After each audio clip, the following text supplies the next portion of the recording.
we've been sort of in the theoretical support role of creative industries. Let's get very practical. Let's invite 4 what we call creative unicorns, not necessarily in the startup sense, but in the terms of what they do. Let me invite my speakers to the stage. Come on all. It's a good looking bunch.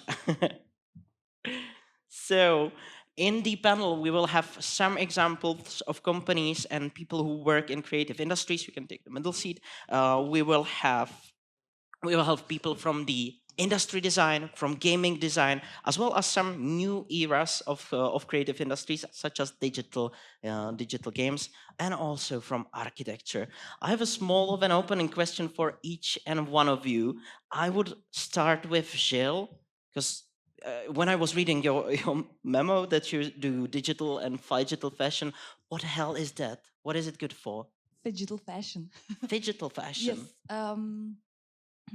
It's all started at my studies in Amsterdam, at Amsterdam Fashion Institute, where I studied fashion and design.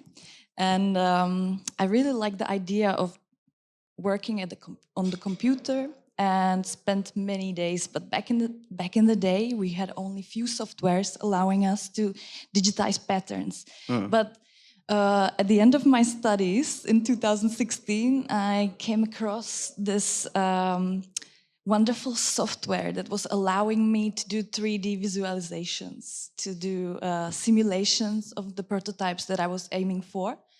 So I fell in love with it. I thought it's a great thing because as a fashion student, I had to produce 3 prototypes a week from fabric, paper, and all the rest.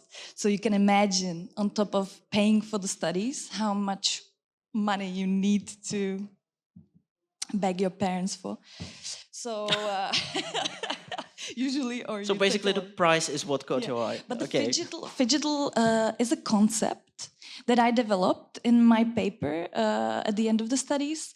I borrowed it for the first time. It was used at the Adobe conference in 2012. I borrowed it from the marketing language, and it's a concept that is a connection of the sustainable way of designing. So I focus on a no-waste patterning. I'm interested in using waste as a material, in the literacy of materials in general, and the potential of the digital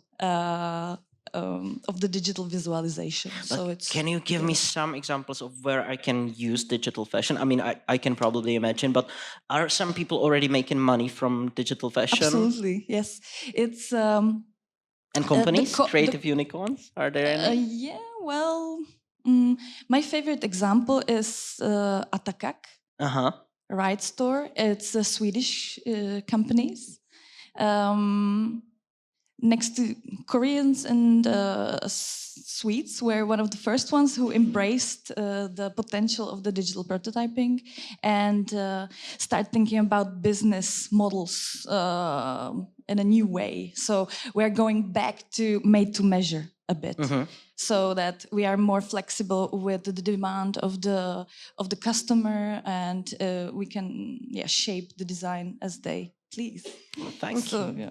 We'll stay in the digital area. We're moving to Matěj and Mira from Terra Hype Studio.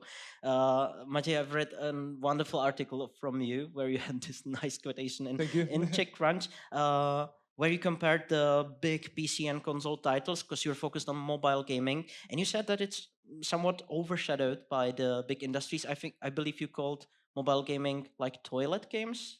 Is that it? Yes. Like everybody play games on the toilet mainly. So I mean, I do. Sometimes your games actually, but is the perception of mobile gaming in Czechia changing? Because we hear all about War Horse, Kingdom Come, and these big titles, but there's actual money in the mobile gaming industry. I think it's actually mainly because of the.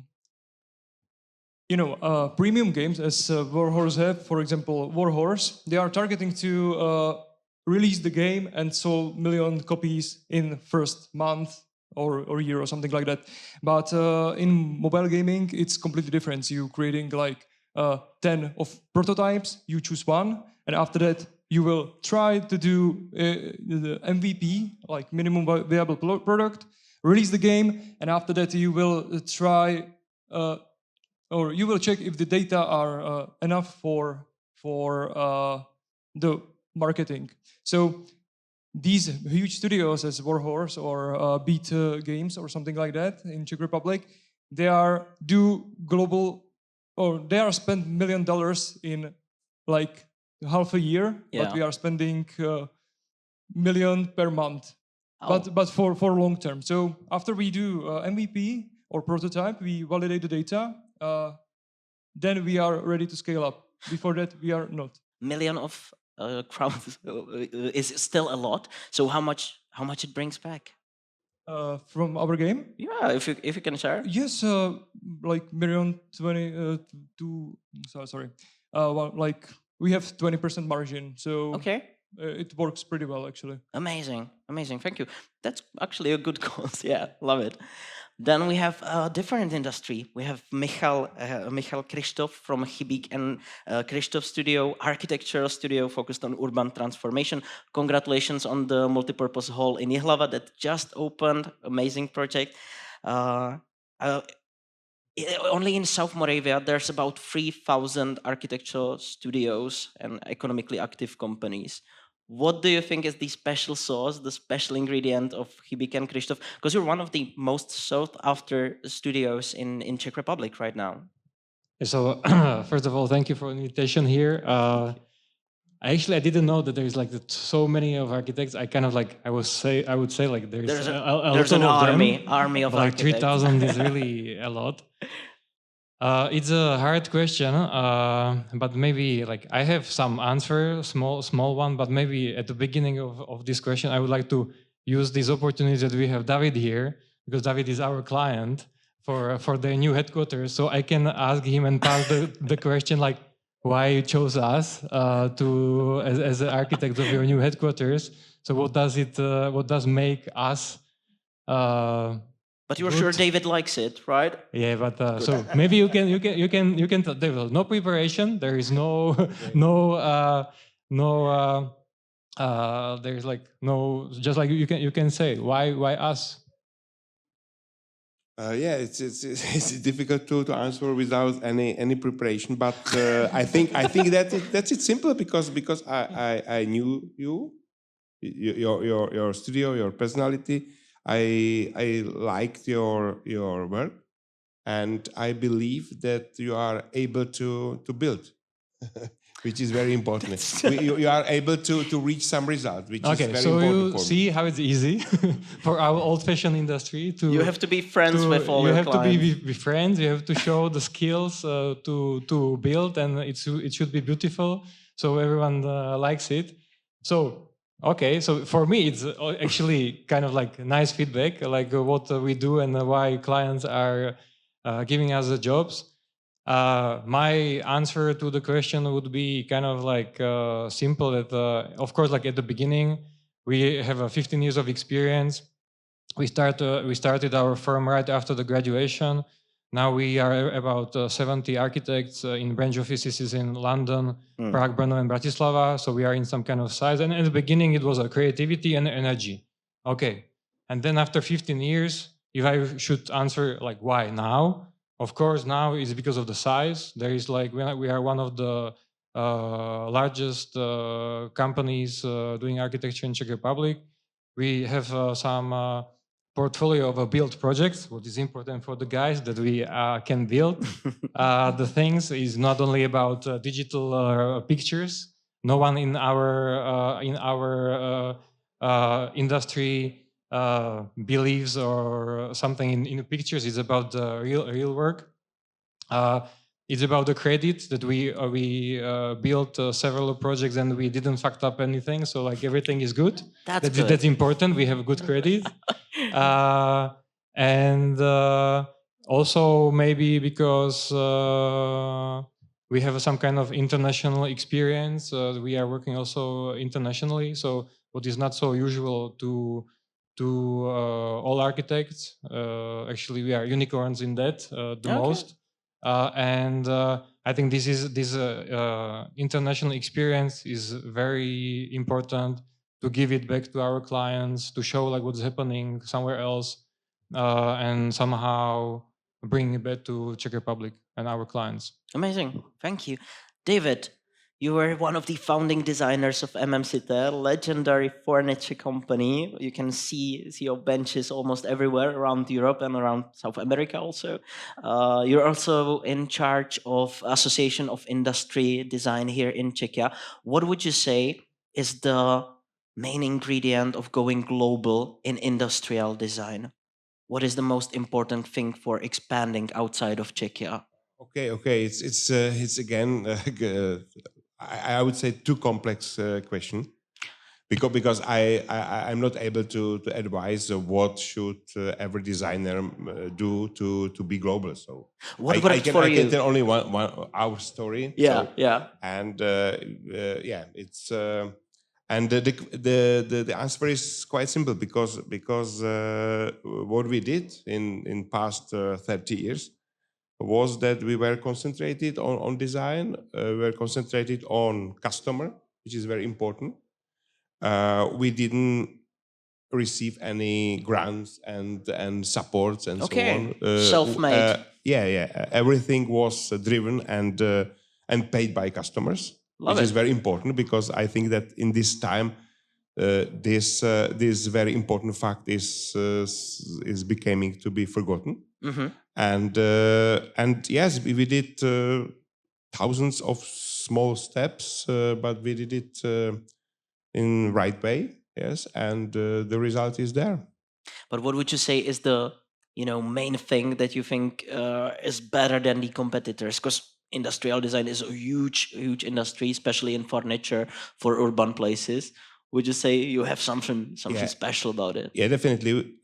I'm designer, and we let's say incorporate design, industrial design, in the very basic DNA of our company, of our activity, and we never forgot this way. Yeah, so it means that and we did constantly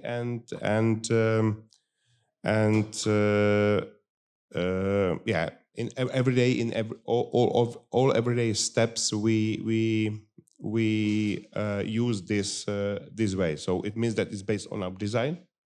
Then in our, let's say, I don't know,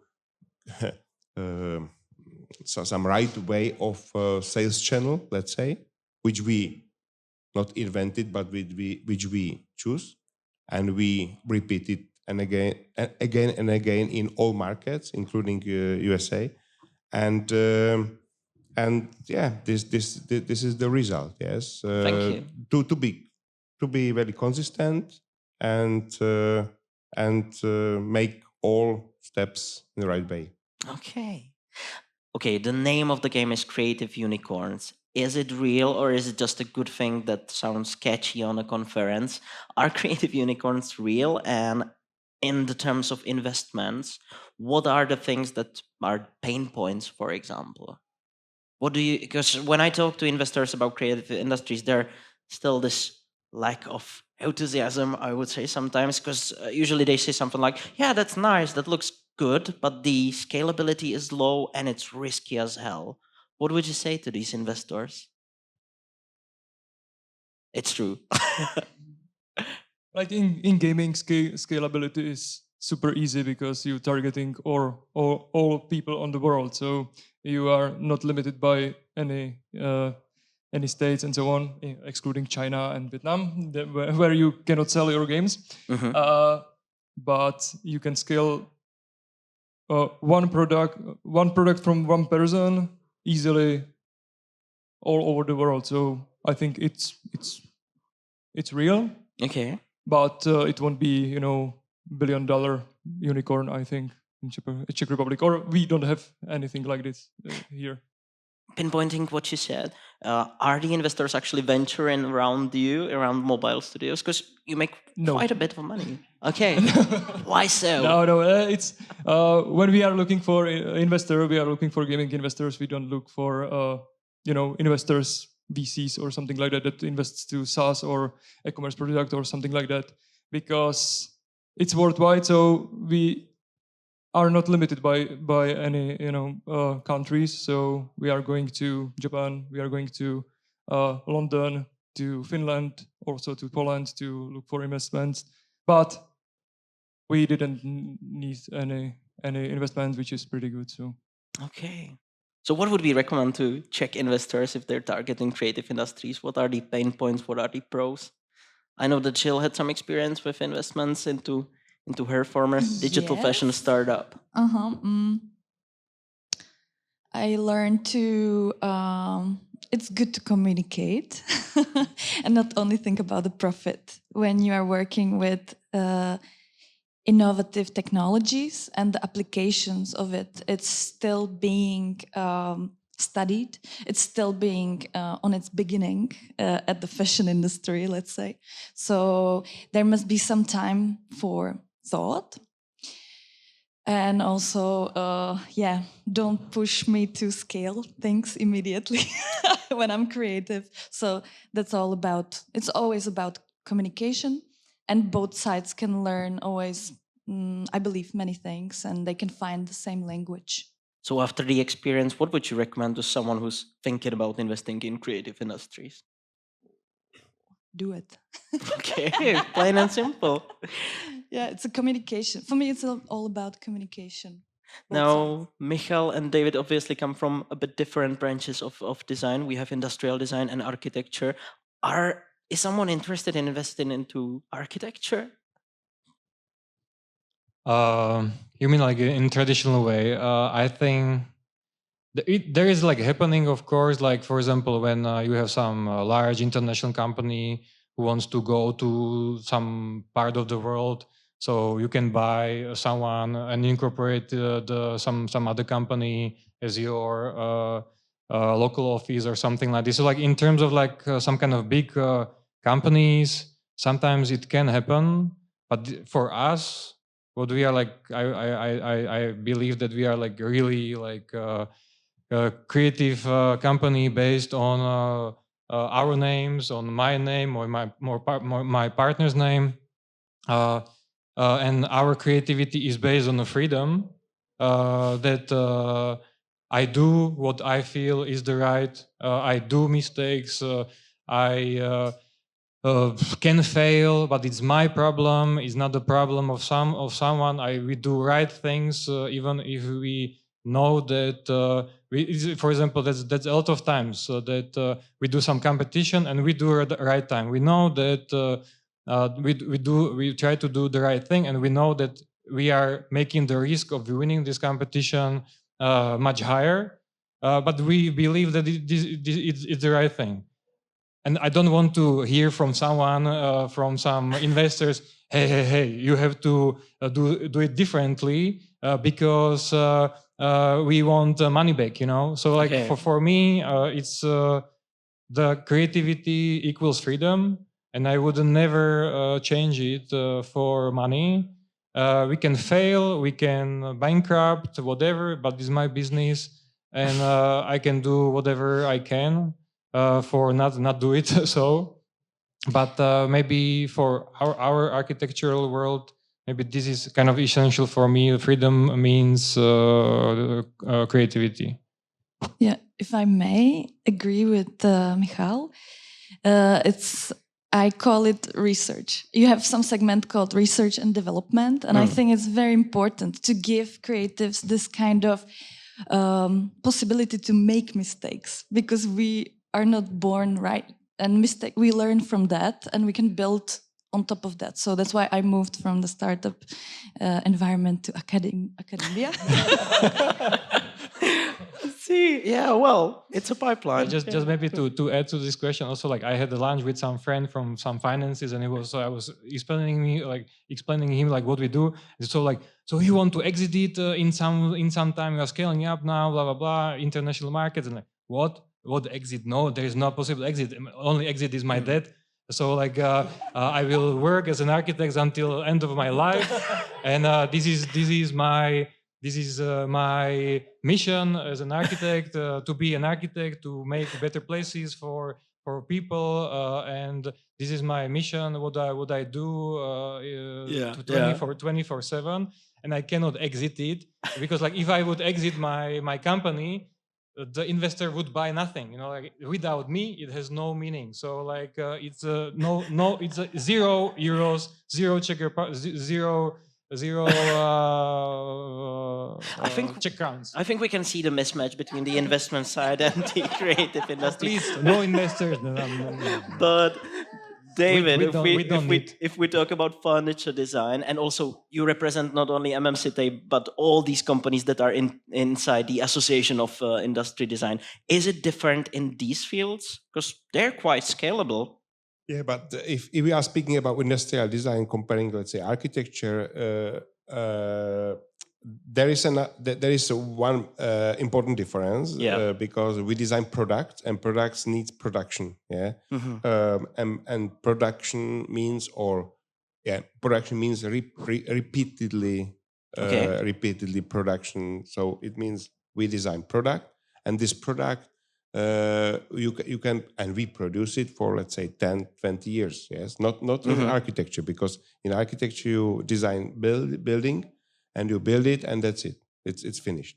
But we can repeat it again and again in much smaller scale, but again and again. So this is industrial design, and this is what we do in our association, or not in our association, but what our members do. Yes, they have companies, they have production, they have sales force, they have definitely design studios, design competence, and so on. And this is very complex. Yes, from we say from sketch to the real product, from real material, not virtual, real material. You can touch it, and and this is the, let's say, difference. And if you ask about industrial design, we have to make difference between design studio, which is very similar, like Michal said, and company who produce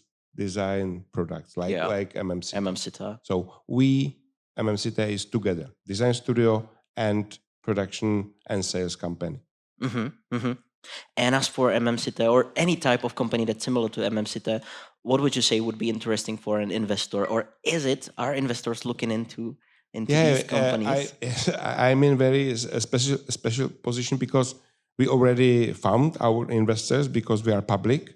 You can buy our stock in Prague Stock Exchange. Congratulations! Thank you. And this is the reason is that we are company, very complex company, and we need all, let's say, economic aspects of which exist. So it means that even if I dead, the MMCT will running definitely. Awesome. Not wishing anything. I like Michal, you know. Okay, we kind of pinpoint one of the topics which I want to touch, and that's scalability of creative industries. Because we can see that there's a huge difference between, for example, mobile gaming, which is very quick in the interventions that it needs to develop products. But I'm curious more about those that look more unscalable from the outside. You have studios around Europe. How the hell do you scale up your artistic vision? It's in the name. It's Hibik and Krištof. It's not the name of the collective of designers. So how do you scale up your vision to 70 people around different cities? You know, like, it's possible to scale up. I was working, for example, like 16, 17 years ago. I was working with in a Bjarke Engels group in Denmark, in Copenhagen, for the one international architectural office. They had 100 people. Now they have 800. So it's possible to scale up. You have to scale up in the locations. You have to scale up, for example, in what you do. So you do, for example, architecture, but then you can do product design. You can do I don't know, like many things. You can do engineering. You can do like many different things. And so it's possible to scale up. Also us. But it's on your vision, like what do you want to do, and our vision is not to go 800 or something. Maybe our vision is go to 150 or something like this. And Okay. to scale up the vision or like to maintain the vision, I think you have to set up some framework or some topics you are interested in. So everyone, for example, we do the projects in Albania now at the moment, Okay. and so we set it up some important topics for every project in the market. So like without me designing everything, by setting up the main values which we want to bring to every project, these are incorporated in every project without saying like if this window I like or don't, or if the color of the facade is black or purple or something. So like we set it up, for example, that every project had to work and increase the public space in every project, because public space is an important topic in Albania. It's every project has to be climate specific. It's totally different climate than here, so like we have to really think about this topic in every project to bring some kind of passive ways how to be climate specific. Awesome. That we have to what else, like be like contextually specific, so it's totally different than Czech Republic. It's like totally different culture. They use totally different geometries, materials, and everything. So we set it up like several rules, topics as a framework Yeah. of the work, without me designing every project. So there's cubic Krištof blueprint. To every Yeah. centimeters, like because like we don't have some kind of blueprint. Like we do different buildings because we believe that every context, every place, every client is different, and every project needs self-specific attitude. So that's why we created just like basic framework. So every project incorporates these kind of things, but then the team has the freedom to create something specific. Thank you. I don't know if this was answer. It was answer. Well, kind Okay. of. Yeah, I can see the blueprint and the ideology already written there. I love it. I would move to our digital industries, to mobile gaming and digital fashion, in both in terms of the scalability. There are already like big fashion houses like Gucci or Balenciaga that invest digital fashion. They have their words in Roblox. Are we lacking an an opportunity here in Czechia? Because I haven't seen many of the companies entering the topics of digital fashion. Right, maybe because you don't see it, or Oh. but just back to the word scalability in fashion. What is scalability in fashion? Confection, sizing. But we know it's a standardization that developed in the 20th century, right? We have more people in the world, we need more clothes, simple as that. But the sizing is specific. There is no such a thing as a universal sizing. The different parts of the world have different standards. In Europe, European Union used to have a standard, but it was abolished in 2012. So every company has its own sizing. Oh, gee. How the hell do you want to teach even how to scale, how to scale garments? So it's a big topic. And also there are softwares that are doing it for us, but there's a problem with that. So this is a big topic that it still needs some kind of solving, and each company has its own approach.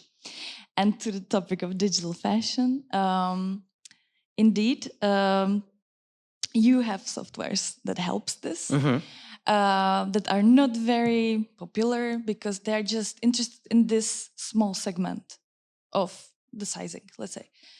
But maybe you meant, so they are not very popular because, so maybe I see a development in this, and maybe some sort of democratization in this sense would be good to have in order to produce garments and help the world. But still there's potential of more companies using it. The digital fashion and the pattern. Well, the digital fashion is usually, it's just the possibility of 3D simulation of your prototypes, so that you are saving time, you have more creative choices. It's just an evolution from Adobe to the 3D I see. world, let's I say, see. from 2D to 3D. But it's a combination always. So you don't see it because sometimes it only works as a communication within the companies. Some companies use it for the marketing, but it's the best marketing is that you don't see it's digital. Okay. Like IKEA magazine, there's maybe 85% of all the images are CGI, and our eye doesn't Are see it they? anymore. Never So knew. that's a good marketing, I think, when you don't see it. Okay, that's a good approach. Matěj, we'll go into mobile gaming. What are your approaching to scalability? Because you've mentioned the production model that's quite brutal and quite often iterated. So, what's your strategy for scaling up, or is it your goal? Yes, yes. Of course, it's a goal of all company. I think the scaling up. We run our company for 3 years, or right now 3.5. We in 2 years we created 11 games. We released it, and it was completely shit games. It was so bad that we didn't have salaries and so on. So our scalability was to find a way how to not to create game or creating game that are so boring that nobody plays that. So we How did did it it? 11 Yeah. times, but finally we find a way how to do it the 11th one, and it was our scale, to find product that works, and after that you can scale up because the product is working. If you don't have product, you cannot scale anything. So I it's see. like that. I see. Also, thinking of mobile gaming, one thing that interests me is the monetization. So, could you maybe walk us through what are the monetization models of mobile gaming? Yes, yes. Actually, we use free-to-play monetization model, which is that you selling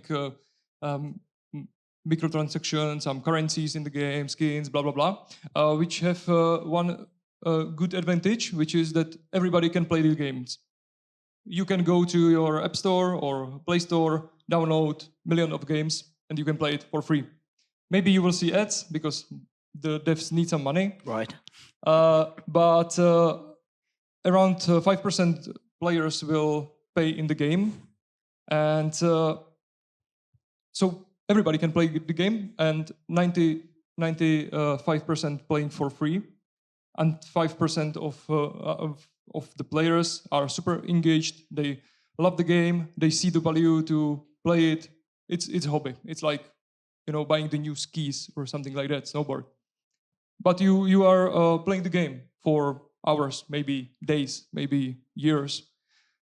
So this is what we do. If you buy the premium game, for example, Warhorse, Kingdom Come, Right. super successful game, you have to pay $50 to play it. Okay. But in our games, you don't have to. You can download it, and you will see, oh, it's shitty game, or I don't like this So you have graphic, the or feedback real it's quick. too AI, or something like that. Yeah. And you don't have to pay. But in our approach, we actually from average user we are getting like $50 because people really love to play the game. So some player will spend $1, some $10,000. I will use the opportunity that you're already holding the mic. We have questions specifically for you. In which platform do you spend most money in marketing? Meta, TikTok? How do you market your games? Applavin, which is specifically for mobile gaming. We are spending there like half a million, 200,000, 300,000 per month. But we are releasing new games, so maybe it will be different. So Applavin and Meta, I would say. Amazing, thank you. And I'll use one more opportunity. I love the question, which is almost a closing question, I would say. What impact are you hoping to achieve? What motivates you the most to keep going? Me? All of you, all of you. Sorry. You can continue. I was. Okay. Okay. Yes, I have the same motivation as in beginning. Which impact I expect is I would like to have opportunity to make cities better and more beautiful for long years. Yes, because for me it's we do our stuff for public space, and for me it's fascinating environment. Yeah, it's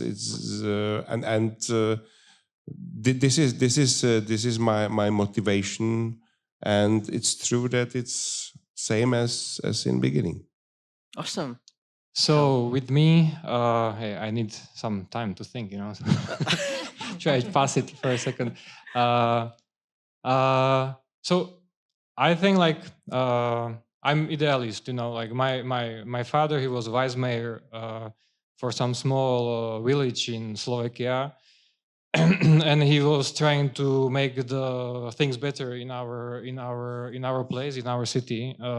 After I saw him doing this job for a lot of years, I found out that definitely politics is not my thing. So, Okay, cool.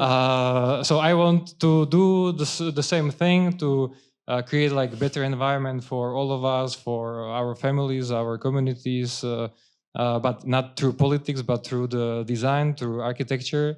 And that's why some kind of like this improvement of our cities is kind of like highly integrated as a value in our studio.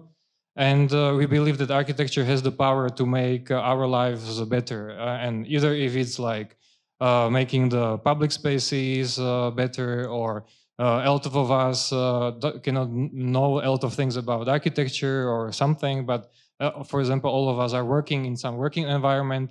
Definitely, architecture have a power to create the better working environment for all of us. We can work, and for example, working environment is something what we are working is a big topic in our studio at the moment, because it has changed so much. Like we are not sitting in one desk for hours every day, but the work and work-life balance, Gen Z, everything, it changed completely after COVID. So there is like a huge amount of the innovation which you can do for working environment, and architecture has the power to increase the collaboration between among the people and stuff. And I could speak a lot of things. What can be the power I of think we architecture? got it. It's a mission statement And right there. that's it, basically. Love Thank it. you. Love it. Maciej, how about your motivations to do mobile gaming? Is Yeah, there I- anything that needs to be changed, or I love to make games. It's amazing. Plain Like and this is the simple. dream job. You are doing the economy, game design. You are trying to find ways how to entertain people. So our impact is we have players that spend, even if they would spend like hour, they're spending way more. It's like we have 300,000 people that will every month playing our games for more than 8 hours. It's like amazing. okay? People, it's like, we are not doing films or series, we are doing games. It's pure entertainment. People need to relax, need to spend meaningfully for them their time. So I know I do. love them. I Love love doing games. And Gilles, with you, I will maybe say one more thing about you. You teach at the UMPRUM, at the Academy of Arts, fairly new project, Tech and Art. So what were your motivations to go into the academic, and what motivates you to teach about the digital fashion and new opportunities? I usually fight for the freedom and space for creativity. I would like to just share a message that don't be focused too much on the money because that's not the point. That's the byproduct. And so yeah, I usually just move around the creative and creatives and work with creatives, and then translate it into a artwork or into a cultural thing. So yeah, my motivation was to change fashion, because I was not very happy when I was a student. They told us, It's a big girl. we don't know how to teach you and how to prepare you for the world outside. They told us at the Amsterdam Fashion Institute, and we were shocked because we were paying for the education.